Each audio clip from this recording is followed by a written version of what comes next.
ننګرهار کې مدني فعالان د ولسمشرۍ له نمایندانو غواړي چې دا ځل د ولس رایو ته احترام وکړي. دوی وایي هغه پایلې چې د ټاکنو خپلواک کمیسیون اعلانوي د ولسمشرۍ نمایندان دي له جنجالونو پرته پایلې ومني. قومي مخبر وایي که بیا ځلې د خلکو د رایو پر ځای د بهرنیانو په مداخله حکومتي رهبرۍ رامنځته کیږي نو په ټاکنو به د ولسونو اعتبار ختم شي. په ننګرهار کې ځینې مدني فعالان سره له اوسه اندېښمن دي چې ګنې د ولسمشرۍ ټاکنو د پایلو اعلان به بیا ځلې د 2014 کال د ولسمشرۍ ټاکنو د پایلې په څیر جنجالي وي. دوی وایي د ولسمشرۍ سږنۍ ټاکنې شفافې وي او له ټولو نمایندانو غواړي چې د ټاکنو کمیسیون له خوا د اعلانېدونکې پایلې له جنجال پرته ومني.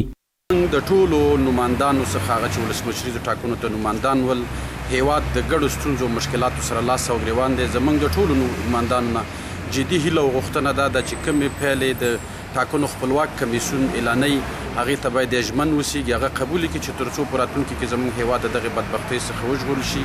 یو ځل بیا موږ د ټولو نمایندانو څخه جدي غوښتنه کوو چې کومه پایلې د ټاکنو خپلواک کمیسیون اعلان کړي هغې ته باید ژمن وسي.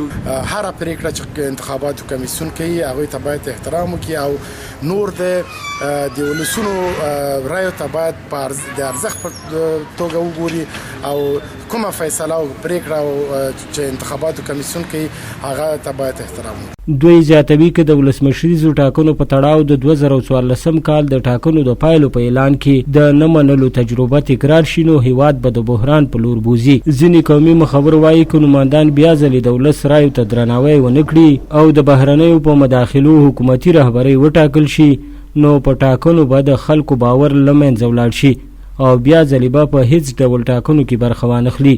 دا رایه څوک نه مني نو د ولس زمونږ د ولسونو چې کومه رایه په دې سختو شرایطو کې ورکړله او دوی ورته احترام ونه لري نو دا بل ځای نه یو جبري رئیس جمهور په موږ باندې تامین کېږي نو دې ته بیا هېڅ ضرورت شته موږ ولسونه به بیا دا کار ونه.